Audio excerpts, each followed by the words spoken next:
आ जाओ बेटा। नमस्ते जी श्रीमान, एक छोटा सा कष्ट देने आया हूँ आप। जी बताइए सर। ये बच्चे हैं कुछ आज और, जी सर। तो इनको भी आप एडमिशन दीजिए और इनको पढ़ाइए। बिल्कुल सर, बिल्कुल। दोस्तों आइए आज आपको एक ऐसे इंसान से मिलवाता हूँ जिसके बारे में जान के आपके रोंगटे खड़े हो जाएंगे। आपने महाभारत काल में गुरु द्रोण का नाम सुना है, द्रोणाचार्य का। ये कलयुग के द्रोणाचार्य है। इनसे मैं आपको जरूर मिलवाना चाहूंगा।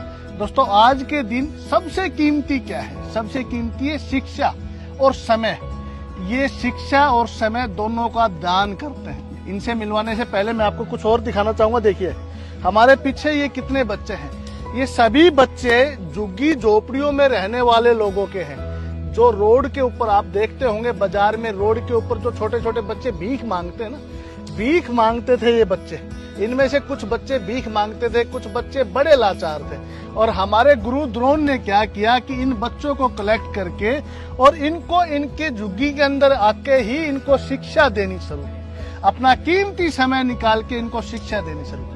आज रोड पे मुझे कुछ और बच्चे मिले हैं, मैं इनको लेके इनके पास आया हूँ। तो इनके बारे में मैं आपको डिटेल से इसलिए बता रहा हूँ कि आप लोगों के अंदर एक भावना पैदा हो।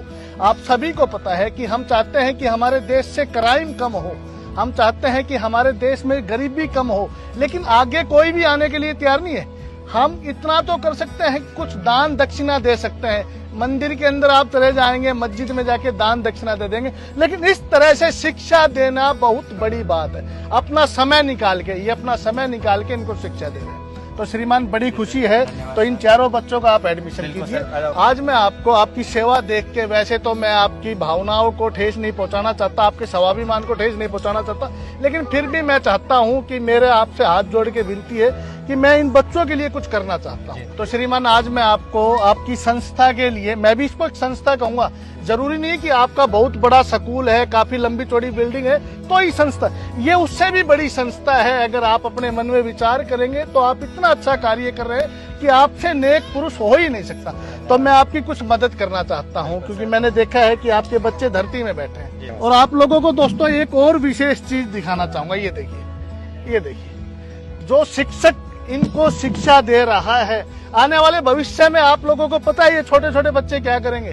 अगर हमने इनको शिक्षा नहीं दी ना, तो ये चोरियां करेंगे, डाका डालेंगे, भीख मांगेंगे। लेकिन महानुभाव इनको इस लाइन पे लेके आएंगे, आगे जाके ये IPS बनेंगे, बड़े अफसर भी बनेंगे। तो मैं इन लोगों के लिए कुछ विशेष लेके आया हूँ। आप बैठिए, मैं 2 मिनट में आ रहा हूँ। बस रोक लो।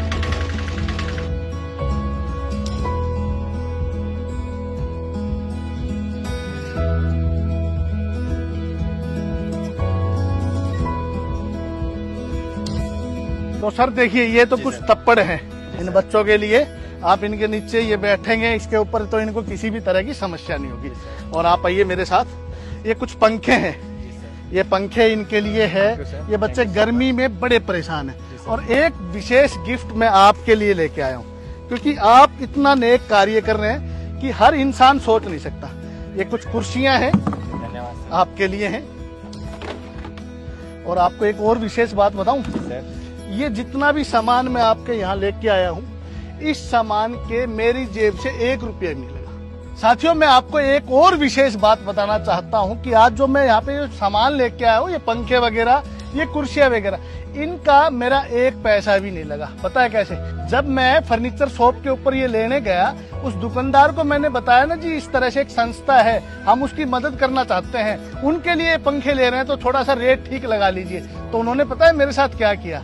उन्होंने मुझे कहा जी हमें पैसे ही नहीं चाहिए, ये आप वैसे ही ले जाइए और उस संस्था को आगे बढ़ाने का आप जी तोड़ प्रयास कीजिए।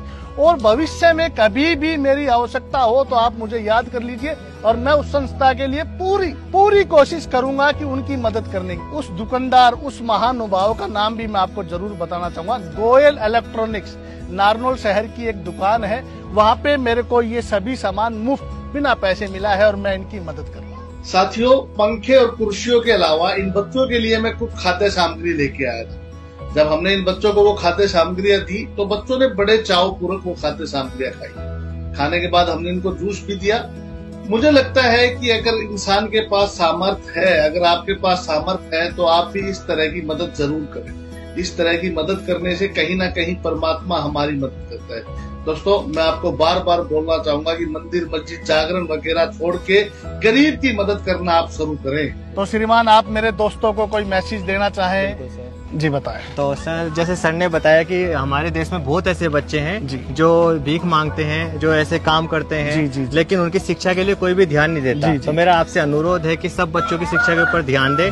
और दूसरा, ऐसे काफी लोग होते हैं जो इन बच्चों का फायदा उठाते हैं, बड़े बड़े गिरोह चलाते हैं। बिल्कुल बिल्कुल, ये बात आप सही कह रहे हैं। इन बच्चों को किडनैप करके इनसे भीख मंगवाते हैं। तो अगर हम ऐसा कर दें कि इन बच्चों से भीख छुड़वा के और शिक्षा की तरफ लेके जाएं, तो उनका गिरोह भी बंद हो जाएंगे और ऐसे बच्चों की जिंदगी भी बच जाएगी। बहुत अच्छा और नेक कार्य कर रहे हैं। आपका बहुत बहुत धन्यवाद। तो इस वीडियो को जरूर शेयर करें ताकि इनकी मदद हो सके, देश भर के लाखों बच्चों की मदद हो सके। बहुत बहुत धन्यवाद।